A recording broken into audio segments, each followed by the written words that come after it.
and buried. Є ще But окремі захоронення багатьох людей, separate burial places for many people who were tortured. In some cases, there were whole families being buried in separate areas, like in Izum, around the city, in some of the diggings, and we are currently conducting a process together with many journalists, and it was important for me that the international press would be able to see all what was happened, and we can see the consequences of the terrorist actions taken by the Russian soldiers.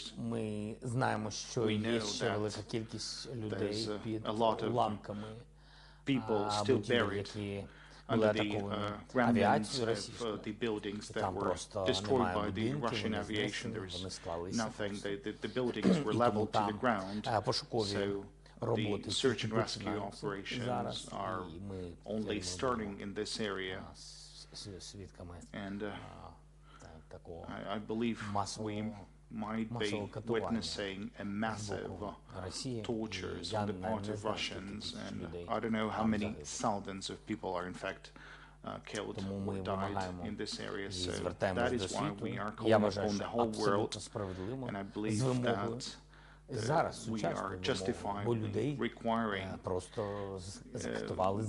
because the people are being tortured now. I mean, the people are already being killed.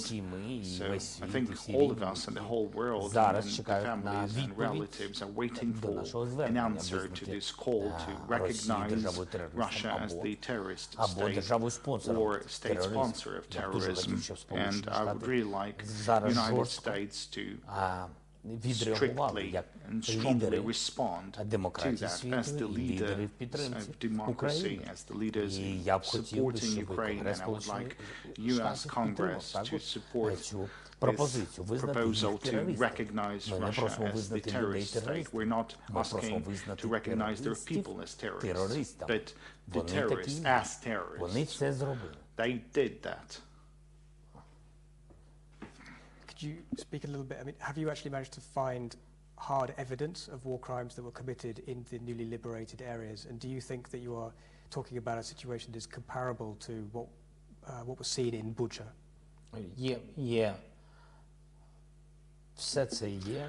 All of that were there. There's investigative commissions with international partners. There's joint investigative boards and committees established. Our prosecutors are cooperating with international counterparts. There's a case, there's evidence, and we are running different examinations, not only the Ukrainian but the international one as well. And it's important for us that the world to recognize that. There's no doubt from anyone who is coming to Ukraine and going to those liberated, deoccupied territories with all those bloody одразу після деокупації знайти 500 людей вбитих або закатованих вже не вийде як це було неодноразово у Росії. Постійно просувати свої наративи, що хтось там побудував такий театр, що українці це зробили. І у них нічого не вийде. Всі розуміють, що це просто неможливо. Ми деокупували. По-перше, ми просто не змогли з однією людиною так зробити. Я вже не говорю про те, що люди тисячі катували в підвалах, тримаючи людей стоячи. Люди місяцями стояли в підвалах. Вмирали від дітей до дорослих. And they were being killed, everyone from children to elderly people. That's what is happening. What is the latest information on the progress of the Ukrainian counteroffensive in the east and the south? And do you believe that you are at a turning point, in a military sense, a turning point in the war?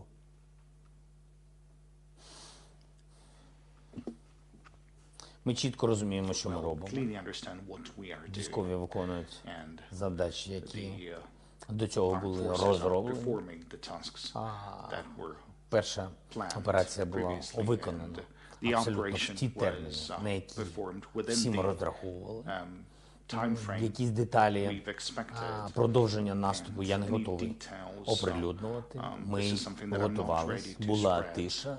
Ця тиша дала нам перемогу, інформаційна тиша. І ця тиша дала нам можливість правильно підготуватись і зробити неприємний сюрприз ворогу. Я вважаю, що ми повинні діяти за такою самою тактикою. Хвалитися будемо, напевно, після того, як відновимо всі наші, весь наш контроль на всіх наших кордонах. Це остаточна мета. And so do you think you are at a turning point? Is this, I think, is the momentum shifting in Ukraine's favor?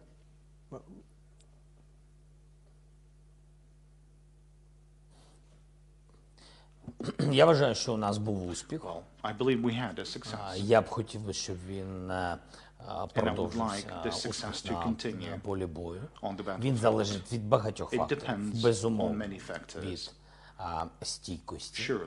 стійкості різних суб'єктів. І головне – це стійкість наших військових, вони це демонструють постійно. У мене немає тут сумніву. Стійкість нашого народу, нашого інформаційного простору, який об'єднує нашу державу. Стійкість наших партнерів, об'єднує Євросоюзу з Сполученими Штатами Америки, з Канадою, з Австралією, з іншими державами, включаючи азійські держави. Дуже хотілося, щоб ця стійкість в об'єднанні також залишилась. Від цієї стійкості залежить постачання як гуманітарної допомоги для нашої людей, фінансової допомоги, але перш за все постачання зброї. Зброя, від цього в цілому залежить наша спроможність. Я думаю, що від всіх цих факторів залежить такий загальний характер і вітер змін, скажімо так, ініціативу, яку зараз перехопила українська сторона, її не можна втрачати. Тому ми повинні йти вперед, деокуповуючи крок за кроком нашу і тільки нашу територію. Do you think, given the speed of your counteroffensive, do you think that there is a risk that your troops could become overstretched and therefore exposed to a sort of a Russian counteroffensive? And I realize you can't divulge military secrets, but is it your intention to continue to drive on further into Luhansk region and into Donetsk region?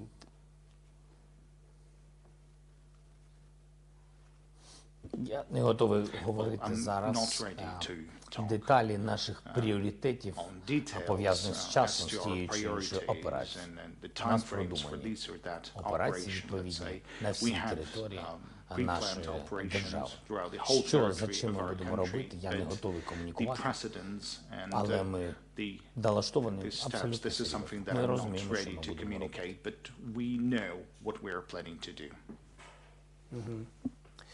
Could you speak about the weapons that you used, the weapon systems that you used in your counteroffensive, and which ones were instrumental?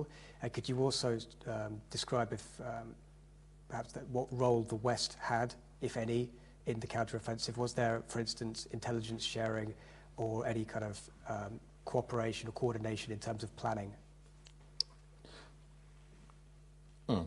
Тут немає питання на полі бою, хтось в головних ролях, а хтось в епізодах.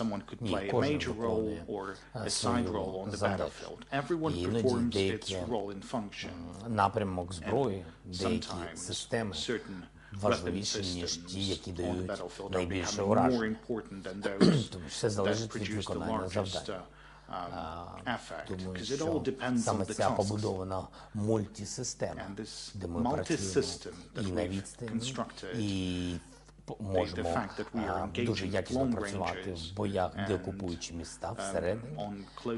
Це дає ця мультисистема і дає відповідний результат. Найголовніше, щоб ті розрахунки щодо деокупації наших територій, розрахунки кількості якості засобів співпадали з термінами постачання їх.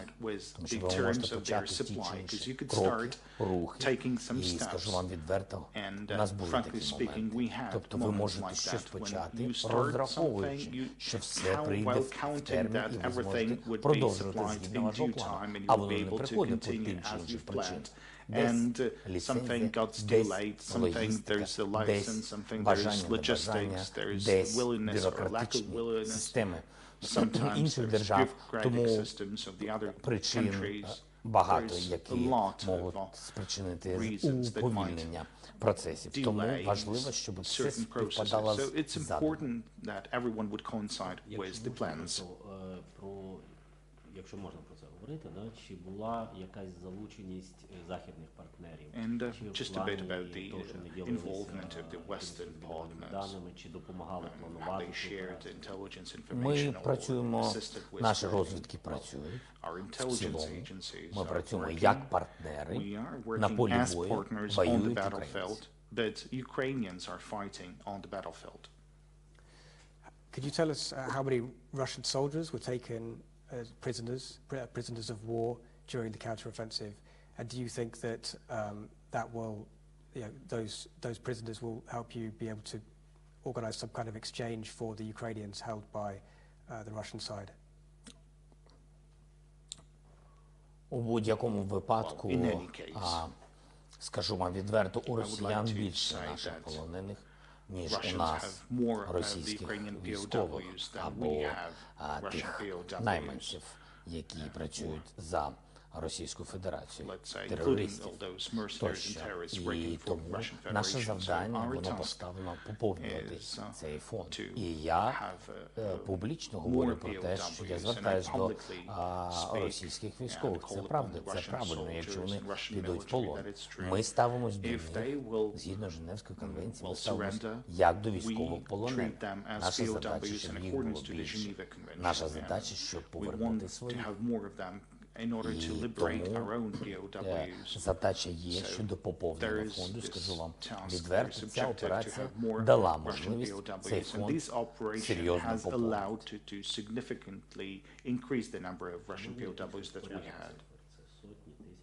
Це сотні.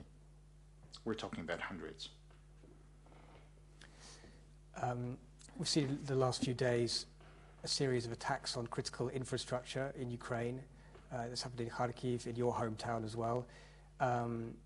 Do you see that, as part of the Russian response to your counteroffensive, and do you expect those attacks to continue? Ці атаки були як до цих наступів, як зараз упродовж наступів, так і будуть далі. Це характер дій, терористичних дій, ще раз підкреслюю, російського військово-політичного керівництва, їх армії і їх держави. Вони б'ють по цивільній інфраструктурі. Їх бажання затопити, відключити від світла, від електрики, щоб у людей не було спроможності жити. Вони не хочуть, щоб люди навіть виживали, в деяких районах виживали, і точно виживали. Я в цьому впевнений. А їх задача абсолютно це зробити весь ризик. Все те, що вони роблять як всередині нашої держави на стрічці, так роблять зовні, коли вони блокують порти і приносять голод в інші держави, просто не дають нам можливість відправляти нашу пшеницю, зерно, кукурудзу, тощо людям, провокуючи голод у світі. Вони роблять найстрашніше всередині. Дивіться, більш 1,5 мільйона абонентів електрики. Так було відключено ударами, ракетними ударами Росії. А ми розуміємо, що абонент, ми маємо на увазі, це не людина. Хоча 1,5 мільйона людини без тепла і електрики, без води, без нічого, без життя. Це вже страшно. А це 1,5 мільйона абонентів, тобто це школи, тисячі шкіл, тобто це школи, це університети, це домівки, абонент, це сім'я. Уявіть собі, скільки інфраструктури відключено, скільки мільйонів людей відключено. Ось що вони роблять. А атомні електростанції, удари по окупації на окупованій Запорізькій атомній електростанції сьогодні знаходиться 500 бойовиків. 500.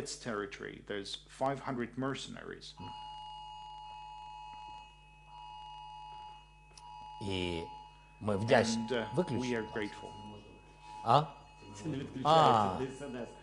Окей.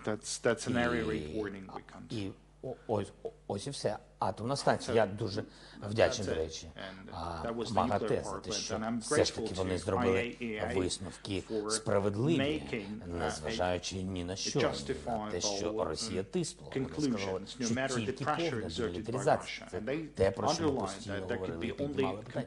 Повна демілітаризація атомної станції забезпечить безпеку. І то ми з вами розуміємо, що це не факт, що буде все безпечно, тому що на зараз вона повністю не працює. Атомна електростанція. 6 блоків. Вся ця атомна електростанція, до речі, в момент кризи, енергетичної кризи, не тільки у Європі, коли ми можемо постачати електрику дешево звичайним людям у Європі, а Росія каже, ми тут не при чому, санкції, вони впливають на ціну на електрику. Ось вам окупували станцію, загрожують ядерною кризою, відключили повністю нашу станцію. Вся ця електрика не генерує електрику для Європи дешево. Польща хоче, Румунія хоче, Молдавія, всі хочуть. І ми можемо допомогти державі. Абсолютно. А вони все це роблять спеціально.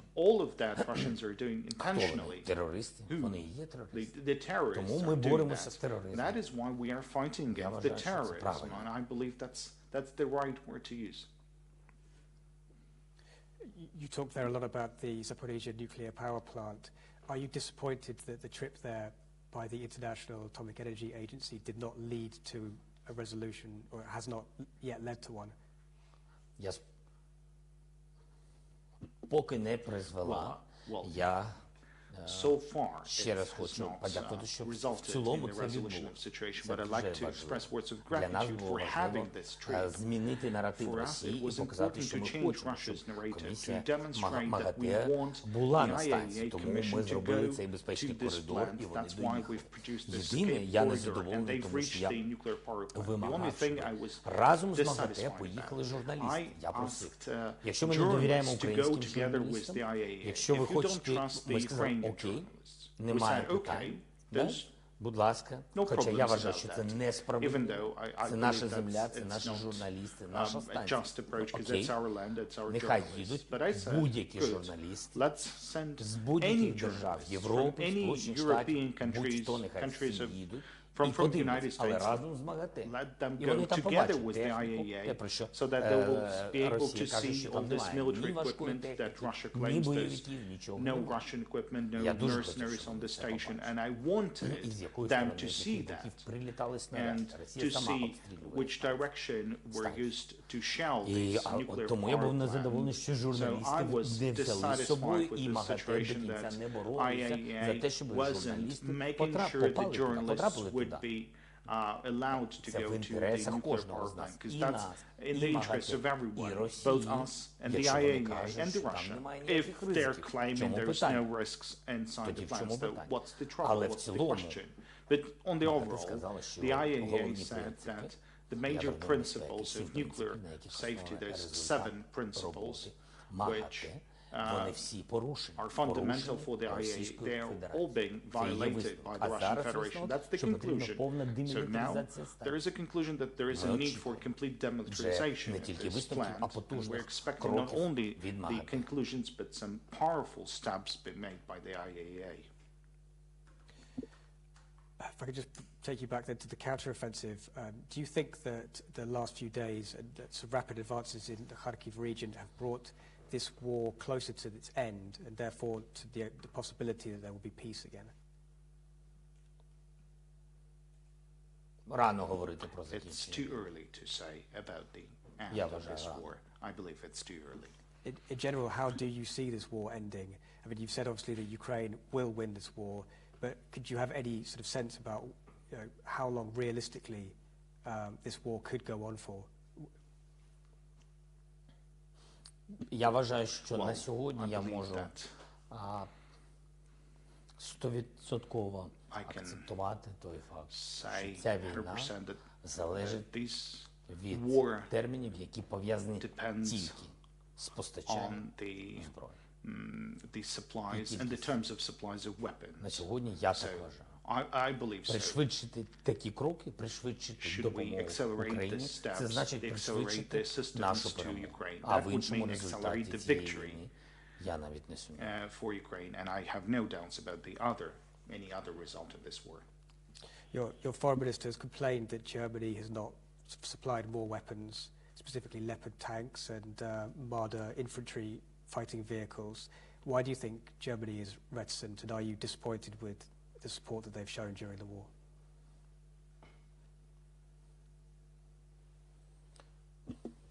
Багато різних причин, офіційних і не дуже. Я б сказав так, що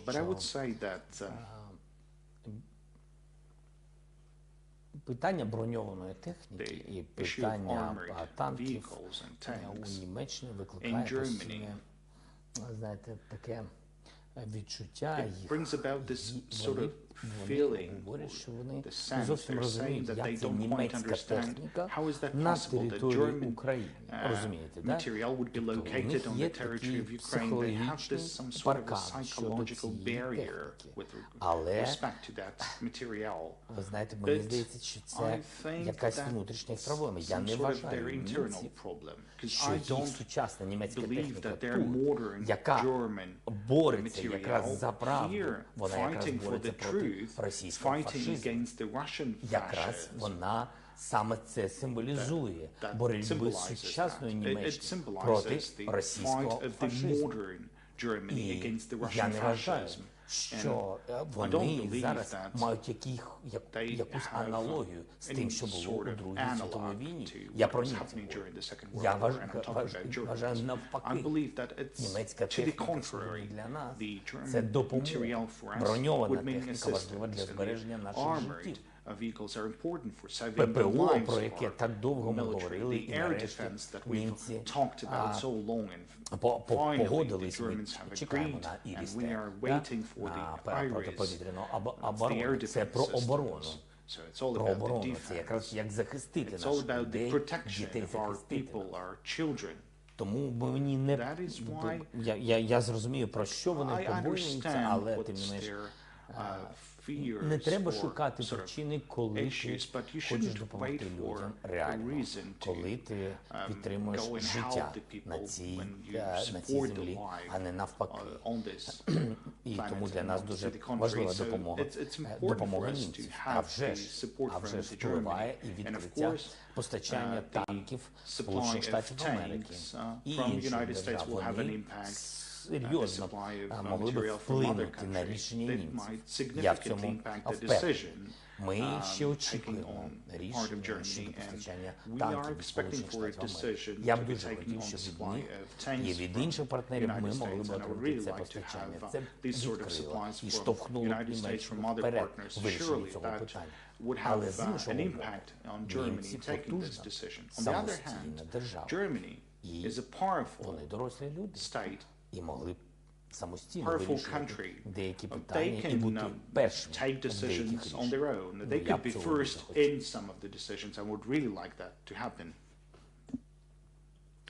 I mean, you've said many times that Ukraine needs more weapons. Which countries do you think are not really pulling their weight and not doing enough? And which weapons specifically does Ukraine need right now?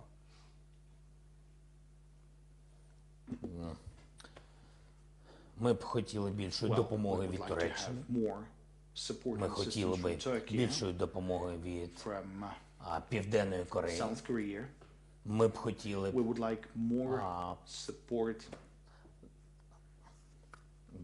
більшої допомоги від арабського світу, від Азії.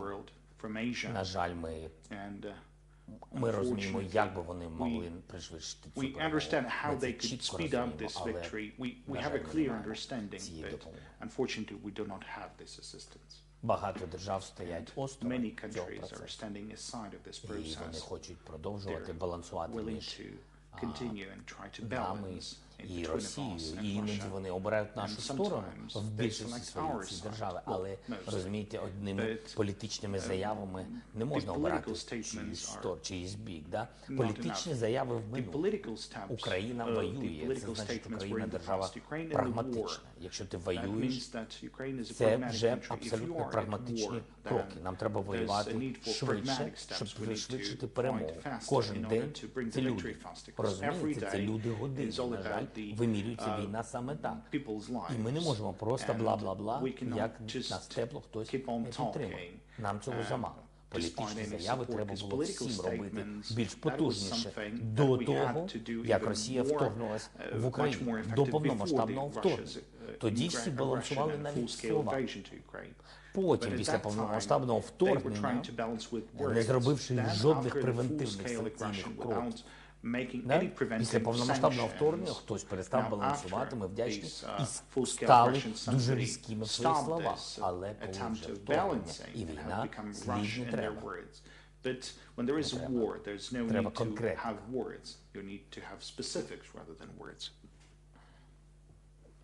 Do you think that your counteroffensive successes in the northeast specifically have shown your Western partners that it makes sense to supply you with more weapons?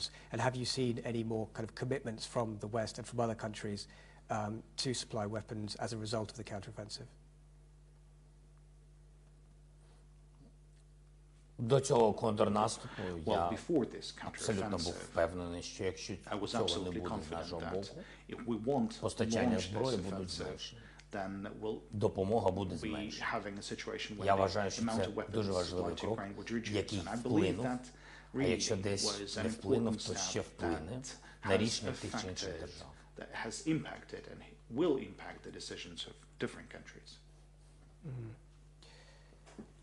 Do you think it is possible in this conflict that Russia could use a tactical nuclear weapon in this country or elsewhere?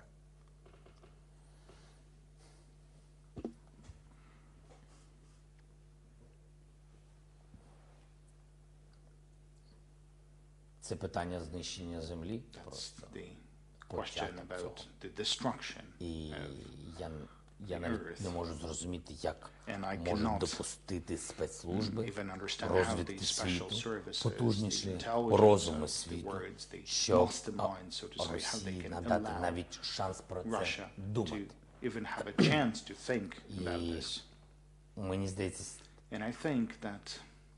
мені здається, цього не буде, якщо чесно, але тим не менш ми не можемо щось остаточно з вами прогнозувати з цією державою. Але вибачте мене, боятися чогось там, що може зробити ця держава, і тому піти з ними на ту чи іншу згоду, це гірше. Це гірший результат, на який можна піти. Це тоді точно початок Третьої світової війни, тому що це надає право таким державам, як Росія, або державам, які про це думають, або лідерам тих нещасних народів, які обрали собі лідерів таких авторитарних, що спроможні використовувати таку зброю і захоплювати території, чи не використовуючи ядерну зброю, а погрожуючи такою зброєю захоплювати території, катувати людей. Не може бути діалогу з людьми, які погрожують ядерною зброєю. Я не вважаю, що з ними можна говорити. Треба думати про те, як жити далі світові без таких людей. Ось що я думаю.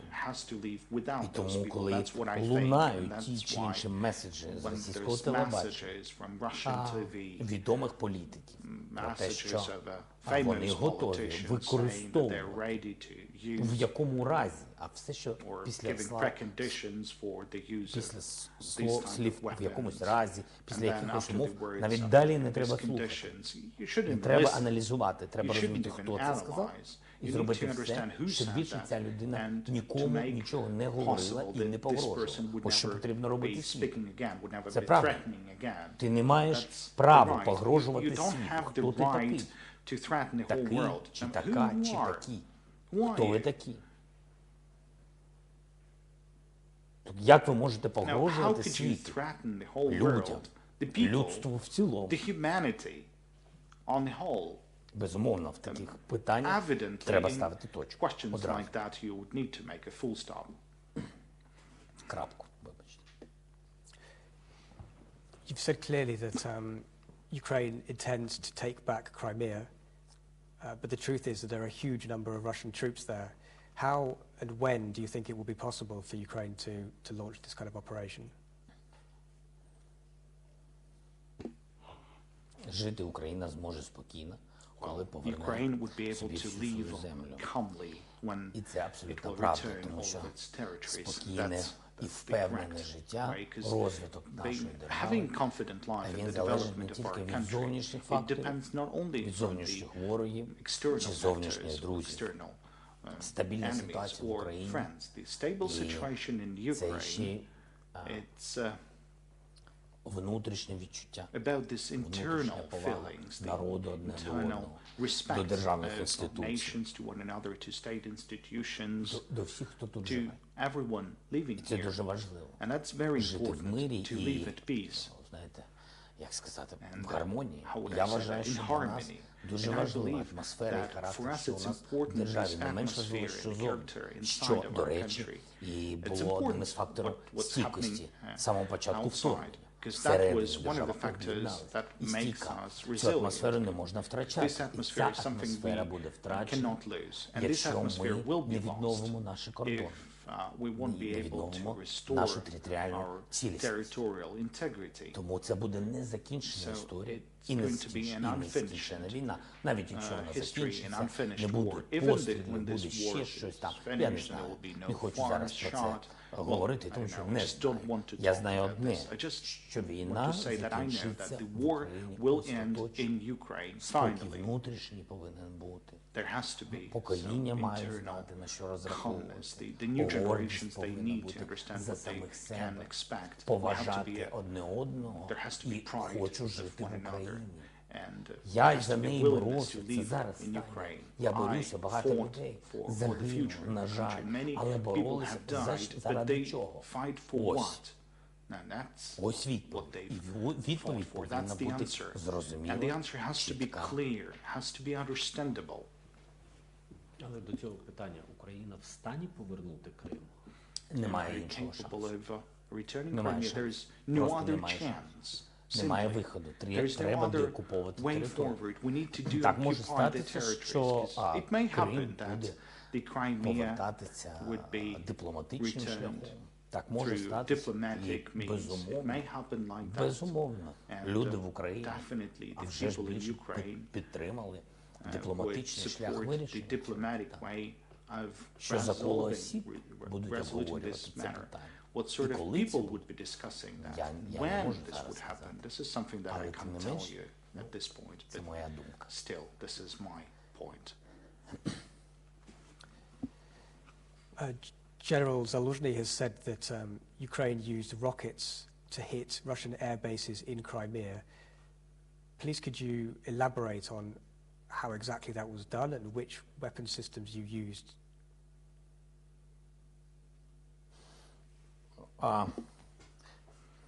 Я прошу вибачення. Well, I would have to Що excuse myself. Україна має право на що? And Показуючи всьому світові, що ми цивілізовані we люди. are the Навіть у civilized війні ми people, even at використовуємо war. цивілізовані So кроки. we are using Ми не civilized стріляємо по цивільній інфраструктурі. approaches. We're not цивільним launching людям. fire at civilian infrastructure against civilians. Працюємо по We are мілітаризованій engage in інфраструктурі military окупованих infrastructure частин of нашої the держави. occupied territories of our country. Ось що я можу вам That's сказати з what I приводу can tell you. того, що ви мене запитали.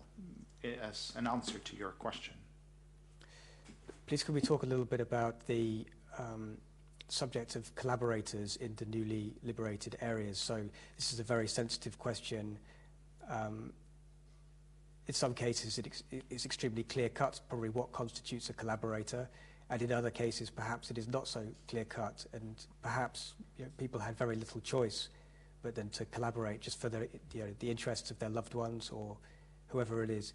Please could you speak a little about where you see that divide, what the line is, where the threshold is? Мені складно це сказати, це правда. Мені здається, що краще з цим визначитись правоохоронцям, також психологам попрацювати, і все одно вирішувати буде суд. Але тим не менш, я розумію, ми нормальні абсолютно люди. І я знаю, що бувають різні обставини. Є погрози, є забрало дитину, є силою забрали дитину і погрожували щось казати, віддавати якусь інформацію. Не можна, в принципі, узагальнити всі такі кейси. Не можна всіх назвати колаборантами. Але, тим не менш, є конкретика, конкретні кейси, коли ті чи інші місцеві люди, місцеві лідери, вони не просто працювали, вони почали працювати, вони могли звільнитись, не працювати на ворога, але вони б знаходились там, знаходились на окупованих територіях. Мені здається, якщо ти працюєш, потім ти починаєш керувати тим чи іншим районом, а потім ти публічно робиш заяви, піднімаєш російський прапор, про що почали говорити? Ти колаборант. І повинен відповідати згідно законодавства. А якщо є сумніви, якщо тобі погрожували і ще щось було, погроза твоїм близьким дітям, як я сказав, є і такі кейси, щось там відбувалось, в цьому треба розбиратися. Узагальнювати всіх не можна, це точно. І ми окремо і дуже акуратно, дуже обережно будемо з цим працювати.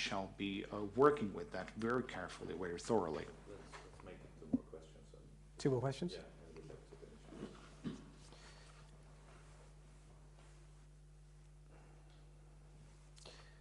If I could ask you just a lighter question just for a moment. So I think it's more than 200 days since the war began. Do you actually have any time to relax ever? And if you do have time off, how exactly do you spend that time?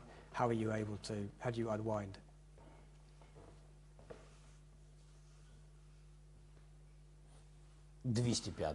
Well, 205 days, in fact, have passed since the beginning. Я б дуже хотів, щоб розслаблялись росіяни, російські військові. А я, якщо ви не проти, ще трішки буду в нерозслаблювальному такому відчутті. Для мене важливіше бути зосередженим на результаті. Я думаю, що кожну хвилину і годину, яку ти можеш витратити на дзвінок, підтримку, домовленість, поїздку, вирішити економічну проблему, переломити хід тих чи інших кроків. Все, що ти можеш робити. Все, на що ти спроможний. Все, що тобі дає твоє положення. Мені здається, що ти не просто маєш право, а повинен витрачати на головний результат цієї війни, на перемогу. It's the UN General Assembly next week. What steps would you like to see taken with regards to this war?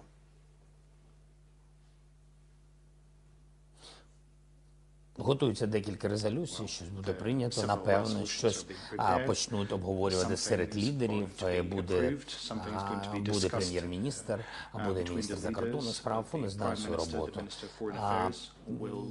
Я думаю, важливо два пункти їх підняти максимально на високий рівень серед лідерів і отримати результат. Це все ж таки знайти правильний механізм і підтримати резолюцію щодо механізму повернення грошей, відшкодування грошей від окупанта та цих активів тощо. Цей механізм для нас дуже потрібен, його ще немає. І другий – це, а вже ж резолюція щодо створення спеціального трибуналу проти тих злочинів і тих людей, які ці злочини зробили. Я б зосередився на цих двох кроках. Окремо в Сполучених Штатах треба на рівні, скажімо так, напевно, на майданчику Організації Об'єднаних Націй також проговорювати питання щодо визнання Росії державою спонсором тероризму. Це також дуже важливий крок. Я вже не говорю про те, що сама ситуація, де збирається така кількість важливих інституцій, організацій та лідерів, є важливі питання. У нас економічний дефіцит, бюджетний дефіцит. Для нас дуже потрібно розв'язати вузол з Міжнародним валютним фондом, домовитися про нову програму. Ми почали цю роботу в Сполучених Штатах Америки.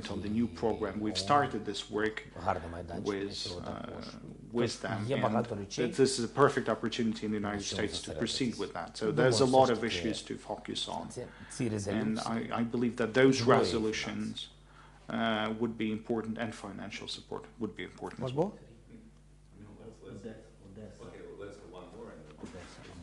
Yeah, I just wanted to ask finally, do you support this UN initiative to reopen ammonia exports from Russia through Ukraine? Because it seems like such a move would clearly sort of provide more money or funds for the Russian economy.